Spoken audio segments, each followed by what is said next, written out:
Hi, Ian, and welcome to the Modern Masculine Summit. We're so thrilled to have you here with us today. It's such a great event for us. And I'd just like to talk a little bit about how we met. So everyone, this is Dr. Ian Tennant from the UK. And of course, I live in Australia. And I happened to be in Australia last year doing some interviewing on the streets of London for my podcast. And I also attended an event. And I met Dr. Ian Tennant in a queue for this event in London. And it was extraordinary, wasn't it? It was. We just chatted.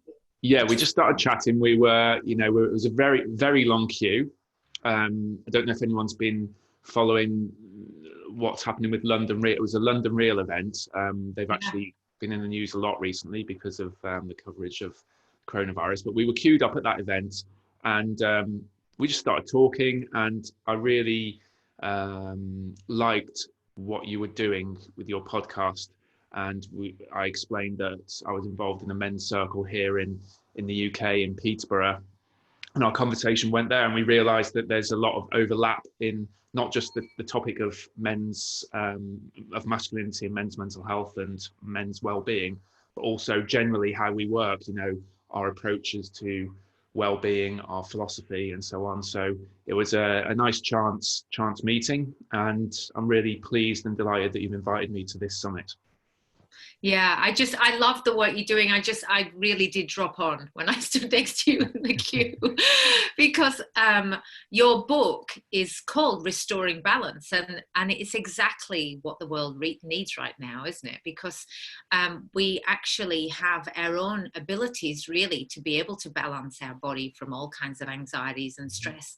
And your book, from your experiences of a doctor, of course, as pointed all of that out and how to do it, and you've taken your own journey with that. Can you tell us all about the book and how it kind of works?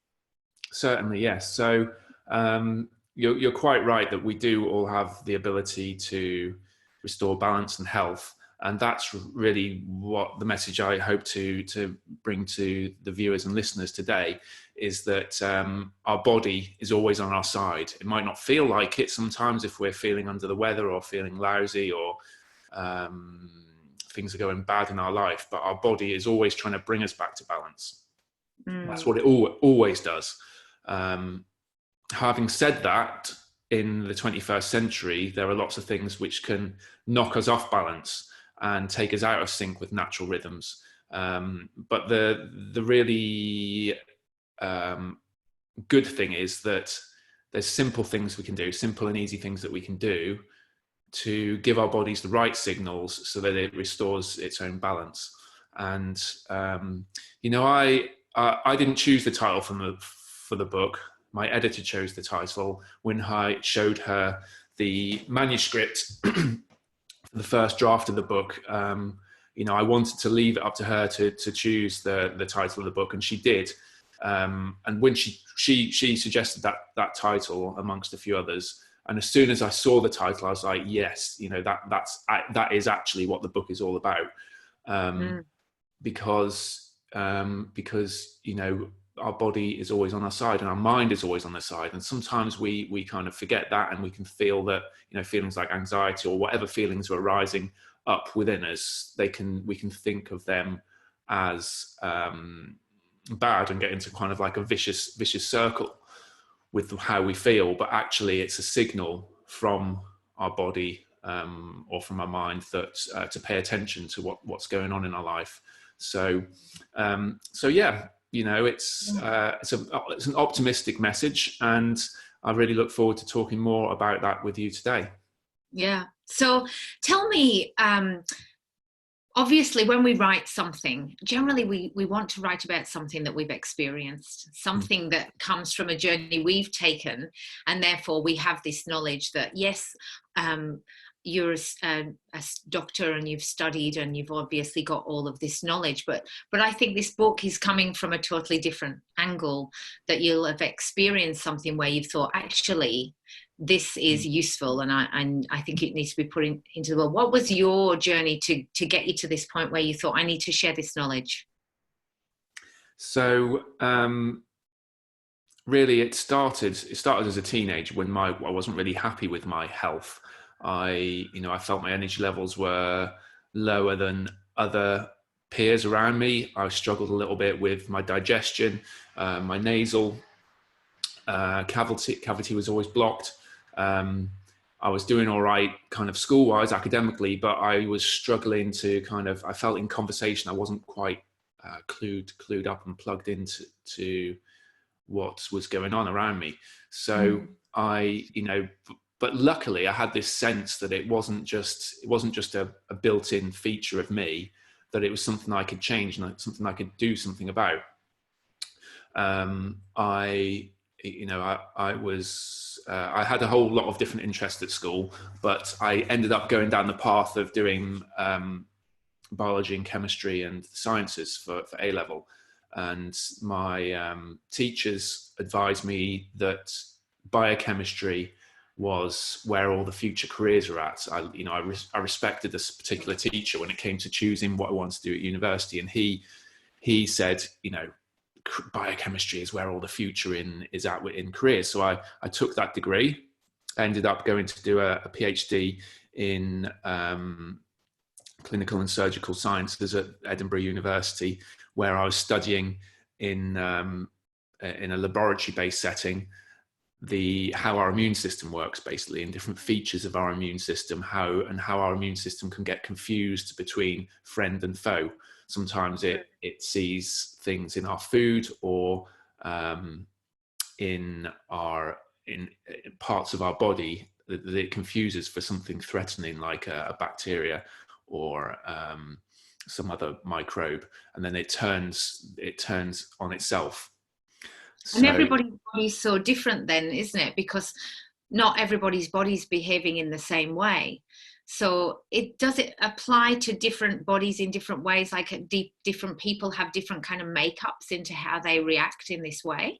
Certainly, and that's a really good question for that particular topic, and it's also a good question for health in general. So it's that question of nature versus nurture, really.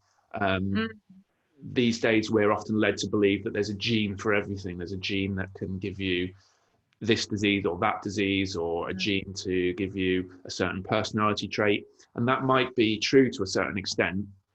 That if I've got gene, I'm a lanky 6'4" 6'4" tall person, so you could argue I've got genes that would make me a good basketball player, but actually I'm a rubbish basketball player. So that gene doesn't. It might be linked to the potential to be a good basketball player, but there's other things that need to be in place for that to happen. And it's the same with most diseases as well, and most even mental health conditions. There might be genes or traits that give us a susceptibility to something, but it's actually the environment that influences more strongly how we turn out. So the phrase that I like is that it's the genes that pull the genes that load the gun, but it's the environment that pulls the trigger. Right. Can I ask you something about that? So does the immune system play a part in mental health then? Yeah, it certainly can play a part in our mental health, and it's quite a topic that's interconnected to lots of other things. So a couple of years ago, there was quite a few research papers out that showed that there's a strong link between certain mental health conditions and inflammation. So what all of these different papers were trying to show is that if your body is inflamed, if you've got chronic inflammation in your body, then that transfers to the nervous system, and that affects our mental state and how we feel. Wow. So yeah, there is a link to the immune system, inflammation, and mental health. And I'm guessing, I expect many of the listeners and viewers will have heard about the gut-brain connection as well. So this idea that the health of our gut influences our, our thoughts and our mental health and so on.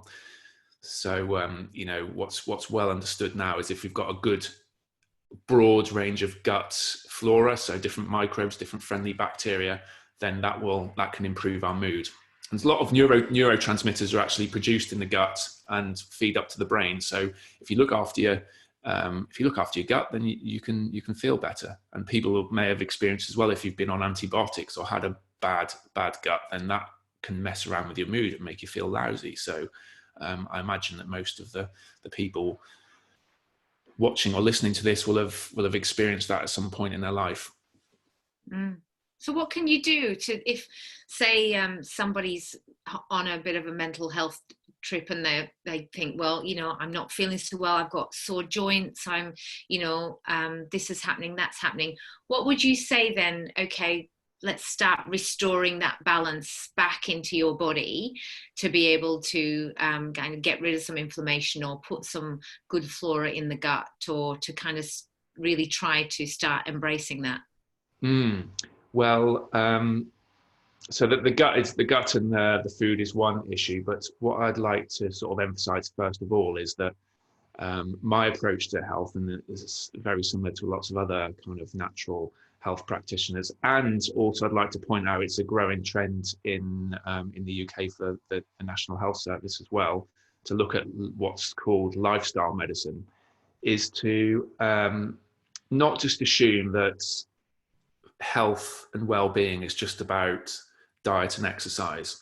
So certainly if we change what we eat, then that will improve our gut health and that will improve our well-being. But actually there's anything we do for our lifestyle will affect our gut health and affect our energy levels and well-being. So what I mean by that is there's 6 polarities which I think are important to balance, and I'll just read them out very quickly. Yeah, sure. And then we can maybe look at some of those if we've got time. So these are the 3 kind of opposing forces that can influence our health, and all of these can affect your gut health in some way. The first is light and dark. So the amount of light, daylight or artificial light, and darkness that we're exposed to at any point in time. The amount of calmness and arousal, so how much time we spend in a nice chilled out, relaxed state versus being excited and agitated. I'd just like to point out that all of these opposing forces, neither of them are good or bad. It's just a matter of balancing them out in our life. So the first 2 is light and dark. The second one was calmness and arousal. The third is feasting and fasting. And what I mean by that is the eating good quality food is great, but also remembering to stop and take a break from food is really good. And I'm guessing a lot of the people watching this will have heard of intermittent fasting or different types of fasting. Yeah. The fourth set of opposites is movement and stillness. So exercise, as we know, is really good, but sometimes too much exercise can be just as detrimental to our health as too little. So we can't medicate a stressful lifestyle with too much exercise. It's good to use exercise for stress management, but we can't become dependent or reliant on it, because it can be just as bad as any other kind of addiction. Yes. We've got 2 more left in this list. So connection and independence. So what this is it's about relationships, and that can be relationships to another human being like you and I are talking now, or it can be a connection or a relationship with a hobby, with work, and so on. So connection is a sense of feeling connected to something or someone, and then independence is that time of withdrawing, looking inwards, solitude, and that threshold, because neither of these are good or bad on their own. It's just, where do we sit? Where does the pendulum swing? Then finally, and this is one which is more relevant for our current times, and if we were having this meeting, this summit 20 or 30 years ago, it would have been true, but it's true now in a different way. And this is the opposing forces of technology and nature. So technology and Zoom and the internet have allowed us to host this summit all across the globe, which is a wonderful, beautiful thing. But too much technology used in an inappropriate way can be detrimental to our health.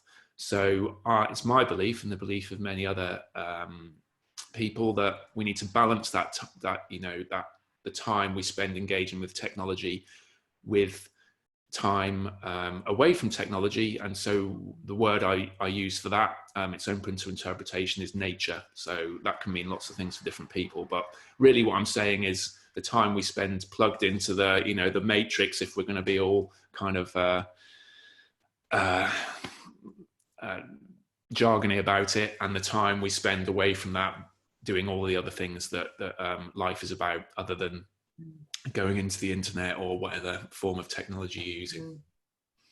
Which is true, right now in isolation, we're screen, aren't we? I mean, I know I'm having this battle with my kids, and that you've got to try and be entertained in other ways than looking at something. And as well, that keys back to your first point, doesn't it, of the light dark, with the kind of exposure to screen light at night. And they're all really solid principles. So give us a bit of a walkthrough about some of the things that you've applied that have really helped you to restore balance. Because I really, I always call it the baby bear's chair, that you kind of find that it's just right. You can't go too hard or too soft. You go the just right, because the extreme of anything is no good, is it? That's it. No. Yeah. So I think we all get a little bit too caught up in one thing or another at a certain time. And that's part of having these types of discussions, to kind of bring that into our awareness. So your question about things that I've been implemented, or let's start with technology and screen time then. Sure. And how that relates to sleep. But actually before I say that, there's what I call a quadruple whammy of screen time. One of them is to do with light, and we'll talk about how that affects sleep. So too much artificial blue light, it's called blue light. It actually looks white, but it's on the spectrum of electromagnetic spectrum. We call it blue light. So that stimulates our mind. I'll explain a little bit about that in a minute, and inhibits our ability to sleep. But that's just one of the risks of screen time. The other three, the quadruple whammy. So we have hypervigilance. So especially at the moment, with all the news and the politics forming around the coronavirus, and comments on social media, constantly checking, getting this bombarding of news, social media updates. My phone, like yours, I guess, and many others, now does so many things. You might go on your phone to make a call, but you end up finding yourself in 6 group chats, checking 20 emails, answering someone else's call, and you haven't even done what you expect to be. So it can be quite stressful, just from a vigilance point of view. Then we have the technology or phones. There's an osteopath, he might even have been from Australia actually, coined this term text neck syndrome. So if I'm sat with my neck jutting out on my iPhone or my iPad or laptop, then that's a really bad posture for my neck, and it can end up with tight, stiff muscles, because you're bracing yourself for long periods of time. That makes us feel lousy, makes us feel uptight, and then we can get into this vicious circle. So there's lots of reasons why too much time at a screen is not good. But the issue of light, and how we balance that effect is, I think is quite powerful. So to explain why light is important. So if we imagine before we had electricity or artificial lighting, and especially LED lighting, then we might have had candles and fire and gas lights and so on. But the type of light given off by those traditional forms of lighting is kind of like a soft sunset glow. It's more of a reddy color rather than this bright white light we get now. And too much. So what should happen in the morning when we wake up? We get a little rise of an alertness hormone. I'm not going to call it a stress hormone. An alertness hormone called cortisol, and that rises up during the day and makes us feel active, alert, and want to kind of engage in the world and be busy and enjoy all the things that life throws at us. And that should tail off during the end of the day. And as that tails off, another hormone rises up called melatonin, and that makes us sleepy and makes us naturally want to rest and go to sleep at night. So as that builds, let's say around 5, 6 o'clock, and it continues to build to 7, 8, 9 o'clock, then we'll feel like we want to slow down, quieten down, and go and get a good night's sleep. If we've got too much bright white light towards the end of the day from flat screen devices, LED screen or fluorescent bulbs from in our house, then that inhibits the amount of melatonin. So we feel less sleepy, and then we don't feel as naturally inclined to sleep, and we may struggle to go to sleep. Now, there's a lot of, we've been programmed for so many years with this idea of like, I'll sleep when I die, but actually you'll die sooner if you don't sleep. So it's a little bit of a, it's probably true, but it's not actually doing you any good. So I consider sleep my secret weapon. And if you can get a really good quality night's sleep, you'll wake up feeling much better and refreshed. And we all know this. It sounds like a simple kind of piece of advice your grandparents would give you. But I really struggle to sleep, Ian. I have to say, I am a shocking sleeper. I've always been able to exist on very little sleep. Okay. And I think probably my lifestyle as well. I kind of try and shove a lot in when my children have gone to bed, so I try and get a lot done. And then I'm up, and people have often said, I don't know how you cope with such little sleep. But it's probably really bad for me, even though I've built a resilience then to be able to kind of operate on a couple of hours sleep or 3 or 4 hours sleep. That's very bad then, is it? Well, I think it's the evidence suggests it's not ideal. Having said that, there's not a one size fits all answer. So if you're someone who survives on less sleep, it's not, you shouldn't get stressed about getting this ideal 8 hours sleep. I think, in my book, I've cited work from a sleep scientist called Matthew Walker, and he's written an excellent book, and he's a professor of in a sleep science lab. But he has been criticized by actually making people anxious because of the power of his message, making people anxious about not getting enough sleep if actually they're fine with 6 hours sleep.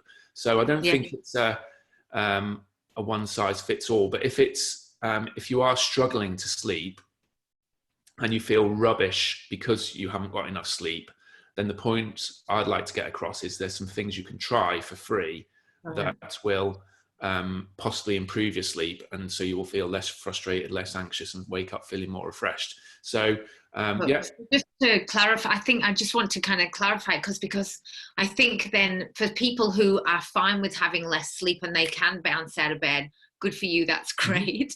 But for people who are waking up thinking, oh my God, there are definitely things that they can do to ensure that they wake up feeling much more refreshed. That's it. Yeah. So I'll give you a few of these, and hopefully we'll give the viewers some access to some resources they can download. So really, it's about trying to mimic what life was like before we had too many distractions and artificial light at night. So towards the early evening, just start to think, okay, I want to start winding down now. It might feel like I've got 1,000,001 things still to do, or I want to get 3 or 4 episodes in of a latest series on Netflix. But actually, some of those things can wait till tomorrow. And what we can do instead is to dim the lights at night. So turn off any bright lights in your room. You can, I haven't got my copy these to hand, but you can actually buy blue light blocking glasses. They look like they've got an orange lens to them, and you can use, if you do have an extra large flat screen on in your living room, then you can wear those whilst you're watching TV in the evening. You can install blue light blocking apps on your phone. Many smartphones these days have the option for nighttime mode, or I can't remember what, there's different names for the mode you can put your phone in, so it gives the screen a slightly more orangey tint and reduces the brightness. I did that after our last conversation. I did that with all my devices, Ian, and I also have done it on my computer as well, because there's a little switch in the top, and it does make a difference, actually. It does. It's like a real warm colour to it. That's it, a nice warm colour. So if you've got a relatively new computer, then it may have that option. If not, you can download on your laptop an app called F-Lux, F-Lux, and it's free to download. It works for Mac and PCs. So that will find the time zone that you're in, and it will, following the clock on your laptop, it will dim it for you every evening. So it's not dim all the time. It will follow the time zone that you're in and do it according to what the light and darkness is outside of your house. So yeah, dimming the lights is one thing. Then the other thing is calming yourself down in other ways. So maybe, if you have got to do some work in the evening, try and do tasks that aren't going to get you agitated and upset, and instead choose things that are more calming. You might want to try breathing exercises, meditation, and so on. All these things are very simple, but they can help us wind down and get our bodies prepared for rest, because rest is, it is vital. It's the time when our bodies heal and recover, but also when our brain does all the filing and it makes sense of all the mixture of things we've experienced during the day. The other thing is about eating as well. So eating too much too late at night can, in one sense, it can kind of help knock you out, but it can also, put you into a food coma. But it can also make you sleep more restlessly and wake up in the middle of the night feeling uncomfortable and bloated and so on. So a lot of the kind of the fasting research and the time restricted eating research now says that try not to eat anything 2 or 3 hours before going to bed. And I struggle with this sometimes because of my work patterns, but it certainly does help you have a calmer night's sleep. Finally, keeping your bedroom temperature not too hot and not too cold, obviously, either. So cooler bedroom temperature can help you sleep.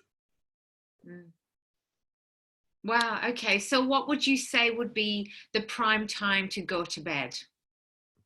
Well, that's I'd say, I have to take average here, because it's I'm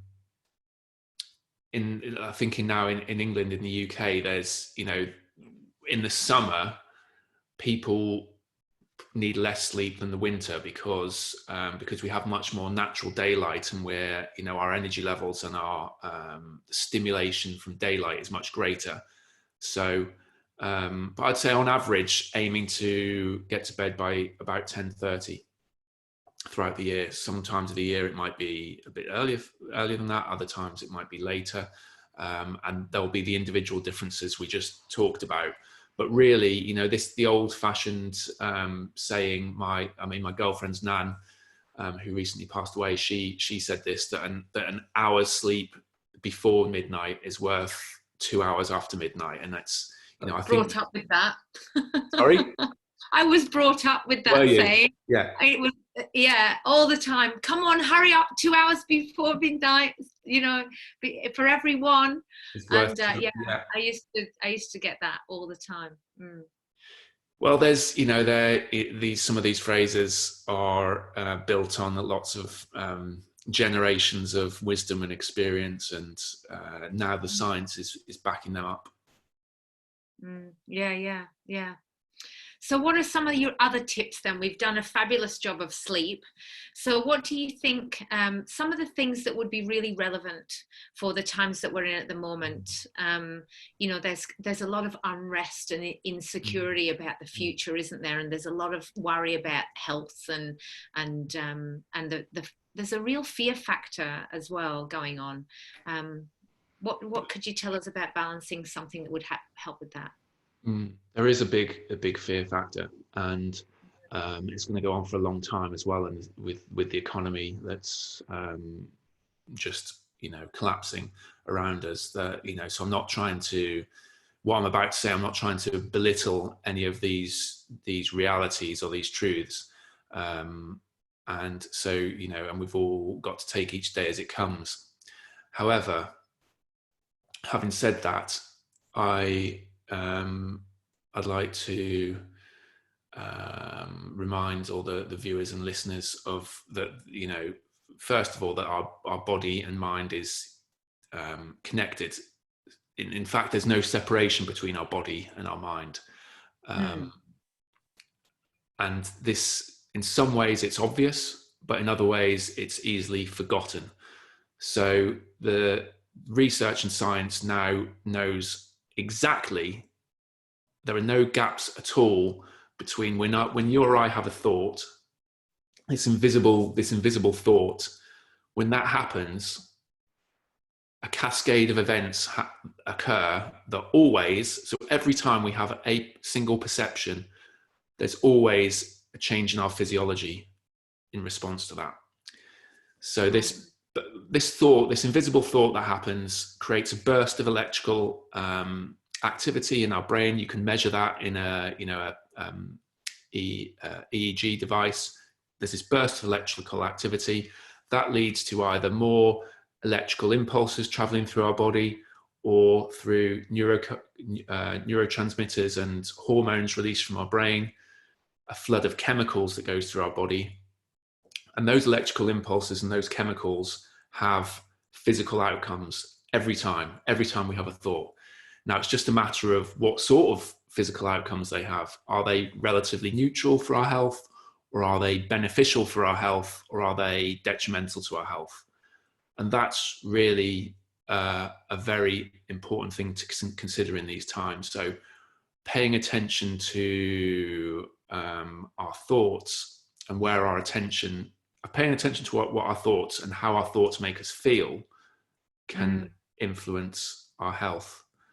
So one of my favorite things is to be really aware of how much time I'm spent thinking about the coronavirus or the knock-on effects, or the isolation, how much time I'm spent engaging in the news and the media around this, which I personally spend quite a bit of time updating myself. I want to be an engaged citizen and want to understand what's going on in the world.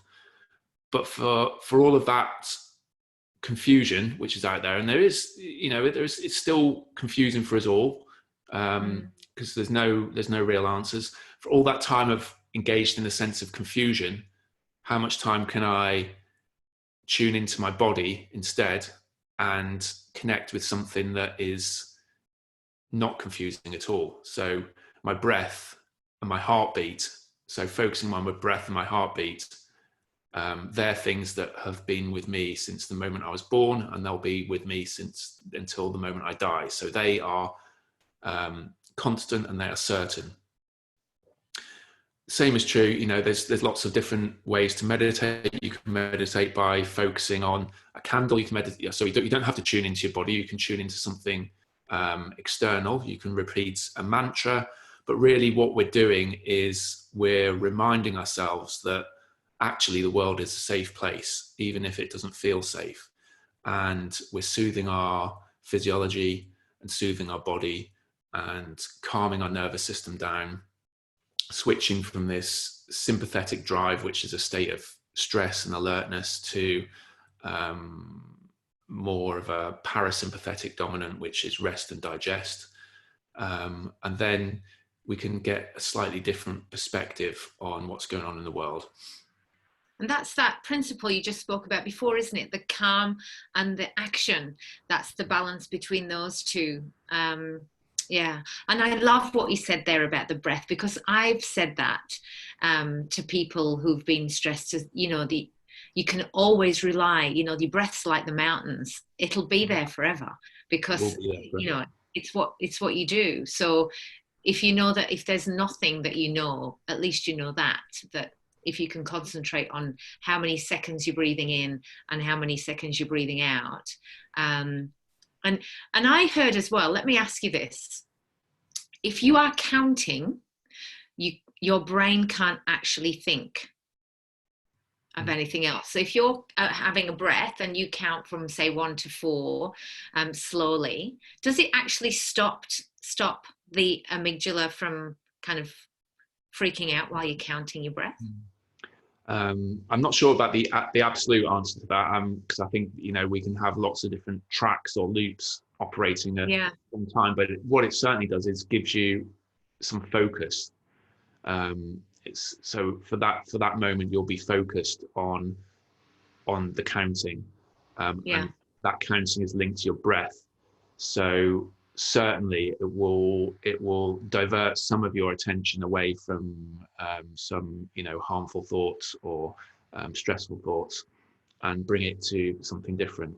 My Mm. suspicion is that we can, you know, yeah, we can focus on counting, but this is my experience. Sometimes I can then put the counting onto like an autopilot track, you know, like a little bit like an earworm when you've got a tune stuck in your head. So it kind of shifts to that counting. So I'm kind of going, breathing in for 4, holding, breathing out for 5 or whatever. But then my mind then starts to go off onto another thought. So Right. really, because it's kind of crafty, what the body tries to do is it tries to automate as many things as possible. So the skill with the meditation and the breathing is to keep reminding ourselves what we're, you know, bringing our focus back, which expands our awareness, um, and brings us back into the present. Mm. So, so yeah, certainly the counting is a tool, but um, be, being Depends conscious on that how crazy your mind is. yeah, exactly. Yeah, yeah. Now, I just want to make sure that I ask about the fast and famine, feast and famine. At the moment, I don't know about anybody else, but food's a thing. Hmm. All of my friends that I'm talking to, all of the memes, we're all laughing about how much we're eating because we're bored, right? So we're kind of like, you know, and I had a joke with my friend now going, it's only elasticated waist from now. Like it's all just, you know, everything's going pear shaped. So this feast or famine, this is something quite important for the moment, I would have thought. It is, yeah, it is, because I mean, food's great. I love food, and I think it's a part of our culture and should be celebrated. Um, uh, but as you quite rightly said, a lot of us are spending more time at home. There might be a little bit of boredom. Some people eat when they're stressed. Some people eat when they're bored, Mm, and so on. So that temptation to just keep going into the fridge and snacking and so on, is very, very real. And I've noticed myself. Me and my partner Kim, we commented that we'd had some, you know, bigger lunchtime meals for several weeks than we normally do. So the idea of fasting or time restricted eating or intermittent fasting is that we take a break. We deliberately decide to take a break from eating, and we all do this anyway. We none of us eat whilst we sleep, unless you sleepwalk and eat. But none of us sleep while we eat. We often go without food when we're working or focused on something else or distracted. So there's nothing magic about fasting, and we all do it to a certain extent. But deliberate time restricted eating, what that does is, we make a decision. And this is different than starvation. So often people say, oh, you're doing that starvation thing again. No, starvation is linked to, you know, imposed by some other reason, some external reason, and it's often associated with suffering, or people dying. But fasting is a positive decision we take for our own well-being. Um, and you know, there's so much well conducted research now to show that when we stop eating, it's not our body doesn't shut down and stop doing things. Actually, it activates lots of new processes. So one of these is it can switch us into fat burning mode, and people listening to this might have heard of the idea of ketosis, which is when your body switches from using glucose and carbs for fuel to burning fat for fuel. And that has benefits for our brain and nervous system, on neurological disorders. But also it activates several other things. So it activates this process called autophagy, which is like a recycling of damaged components within our cells. So it's kind of like a spring clean or a recycling process. Wow. And it also can activate stem cells as well. So it's good for our repair and longevity. Mm-hmm. So very simply, it's taking a break from eating, and the best way to do that is to just stop eating a little bit earlier in the evening and have your breakfast a little bit later the next day. You don't have to go crazy and do these multi-day water fasts. I encourage my clients to just be a little bit playful and curious with the effects of fasting. And if anything, you don't have to try and lose weight with it. You can just use it to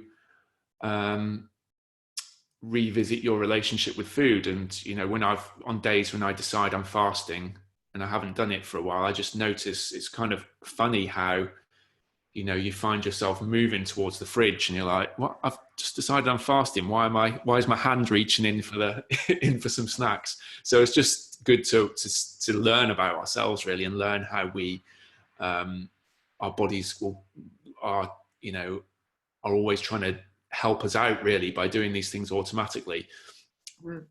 But actually, before we had the food agricultural system and the ability to get food 24 hours a day, 7 days a week, there would have naturally been times when we had less food and food was more of an effort to prepare.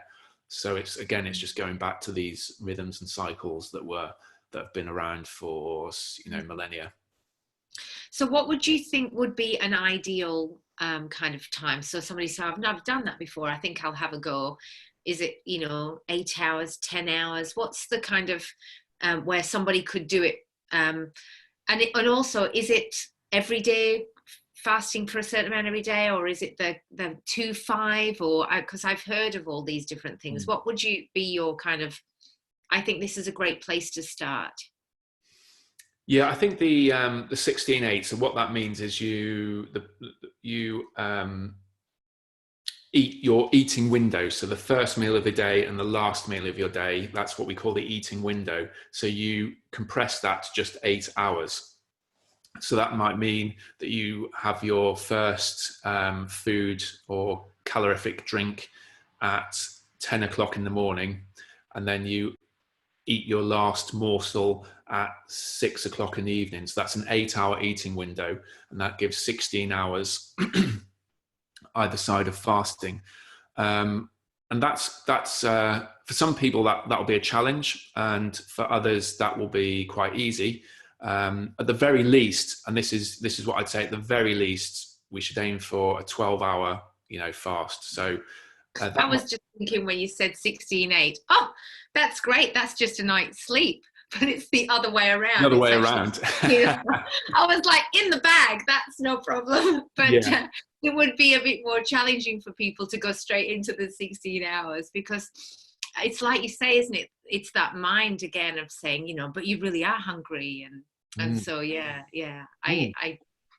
I think it would be something to build towards for sure. But I've heard so many people that I know have tried it and said there's fantastic outcomes.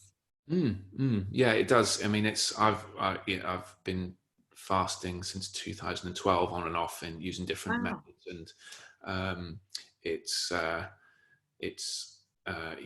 always surprised at what I learn from it.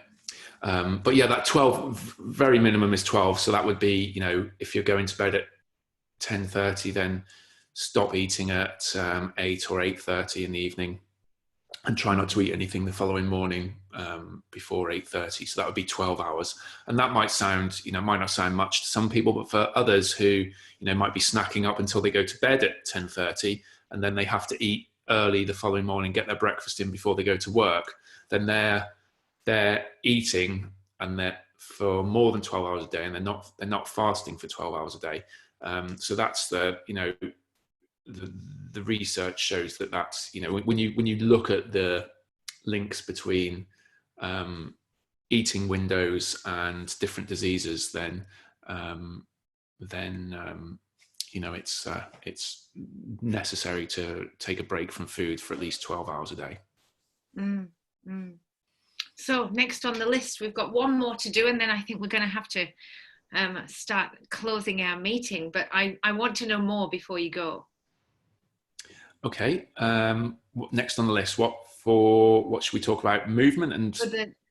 Well, the movement's important, isn't it, at the moment, because we're kind of trapped inside, and there's the thought that we can go out and exercise, but there's a real kind of grey area here, and people are not quite sure what to do. So what would you suggest? Because what is the guidance in Australia? Sorry, what's the guidance? Sorry? What Australia, we've been very much kind of don't go out really unless you have to go somewhere essential, and even if you do that, really you can only go out with family members. There's no socializing, and we've had like fences up along the beaches, and all of the equipment and everything, of course. Wow. is kind of taped off, and so and Australia is a very outdoors country, very outdoorsy country. Everybody's surfing, and there's lots of activity because the climate supports that. So it's actually been a hard time for people to kind of be just inside, and it can make you really stir crazy. Yeah, so it's similar in a sense to what we've got in the UK. I think it's a little bit more relaxed here. We've been told we can go out once a day to do some physical exercise, but certainly big public parks and communal spaces are to be avoided. So you can go out to exercise here, but there's people are a bit nervous as to whether what can we do. So, but yeah, everybody's walking dogs. The dogs are exhausted. Yeah. So I would encourage people to make use of that quota, that daily allowance, or that quota in whatever way. It doesn't have to be, you don't have to go crazy, but the other reason for going outside is, whilst I said earlier to avoid artificial light at night, it's really important for our body clock to get natural daylight during the day, during the middle of the day, because that will help program our body clock correctly, so that cortisol and melatonin I talked about, and all host of other hormones, so that calibrates those hormones to rise and fall at the right time. So natural daylight, on exposing as much of your skin as possible. Obviously, don't get burnt. I know that's you're very aware of that in Australia, but some exposure to program your body clock. And again, this is a very real phenomena. It's very well understood now. So natural daylight and combining that with exercises is really good. Even if, I've done this in the winter when I've not wanted to go outside because it's really cold, but it's been a sunny day. I've opened my front door, the sun's low in the sky, so the sun has come in, and I've sat or done some exercise just in the where the sun comes through my door. So you don't even have to go outside to get some sunlight. And we can exercise indoors as well. That's the other thing to remember. There's so many incredible resources on YouTube and other channels for yoga, for even more gentle techniques than yoga. Something called Feldenkrais I'd encourage people to look up. It's great for relaxation. But also it gives the body a variety of different movements. So sometimes we can feel really stagnant and depressed and moody if our body is restricted and stuck and still for too long. So by waking the body up, being even just a good stretch, being creative, playing like a child, dancing, There's so many ways to move that for people who don't like the idea of exercise or feel they're not in the mood for exercise, just start simple. Just think, right, I'm going to crawl across my living room floor. If you haven't crawled like a toddler or a child for a while, then try crawling. Just see what that does to your physiology and your mental state. So in my book, I say variety is the spice of life when it comes to movement. So we need fast, we need slow, we need strong, we need soft and gentle, purposeful, spontaneous. Try all of those, but just move at the end of the day. Because there's a real lack of motivation, isn't there? I mean, I think you go into isolation. There's a bit of kind of like, oh goodness, but it's all new. But then all of a sudden, week after week, the motivation to do anything or to move drops with that, because we are getting less sunlight. We are kind of losing our momentum and starting to really notice the effects of what we're missing. And so, is there any advice you could give that would help people to kind of activate something within them that helps with motivation? That's a really, really good question. Because motivation is a funny thing, and different things will motivate different people. But this is where I'm going to say that technology can be quite a good resource for us. So if there are group training sessions that you have access to, so your local gym might be closed, or your local yoga studio might be closed, but they might be offering group Zoom chats. Or you could instigate yourself with a mate. Challenge your friends to do 20 press ups every morning or something like that. Use technology to do that. So reach out and connect with other people and use that energy, that group energy, to motivate you. Some people will be self-motivated, but most of us will push ourselves more if we're doing those activities with other people. So is there anything you'd like to tell us to wrap up our time together? I know we've probably not covered everything that we would have liked, but is there something in particular you think, I think you should know this? I think, this again sounds simple, but doing whatever, if you are struggling at the moment with the lockdown, then finding whatever means possible to reconnect to your own sense of power and control. And I don't mean control in a controlling way, but just in a sense where you feel, okay, I'm Ian, or for you, you're Helen, and you remember who you are.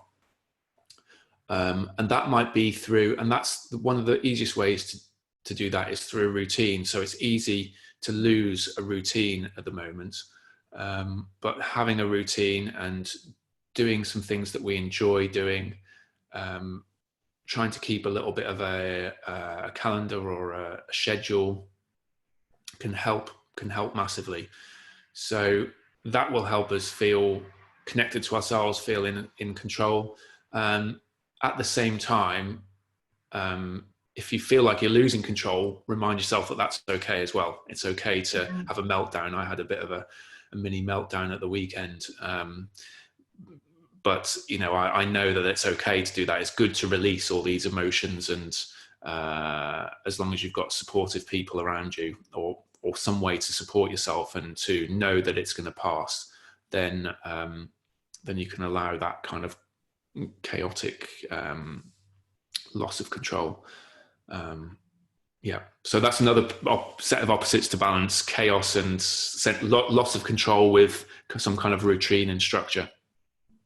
I think you're so right. It's so important, and we do need to recognize that there'll be great days and then there'll be terrible days. One day you wake up and you're really on your game. You know, it's just not so bad, you know. And then the next day it's kind of like, oh my God. And we are all in that kind of tumultuous time where we do need to really allow it, don't we, to just kind of flow through us and be wherever we are at any given moment. And yeah. So where can everybody reach your book? There's a link on your speaker page, isn't there, that they can download your book, but there's also a website. Tell us some information about how people can reach you. So you can reach me on the links that are on the profile page on your summit. There should be a link there for my website. If it's no longer there, then you can go to restoringbalance.life/modern masculine. And there you can download some free resources, a chapter from my book about mastering stress in the 21st century, some chapters about body clocks and sleep, which we've talked about, plus also a download of my lifestyle recipes for wellness as well. That's amazing. So everybody, if you want to go onto the speaker page for Ian on the Modern Masculine Summit site, there's some free downloads from Ian for you. So, and you're going to be on our panel this afternoon, Ian, aren't you, for some live question and answers for if anybody's got any questions around anything we talked about. I'm really looking forward to that. I'll see you and everyone else later. Yeah, that's wonderful. So thanks so much for your knowledge and wisdom, Ian. And we look forward to chatting again with you this afternoon. Many thanks.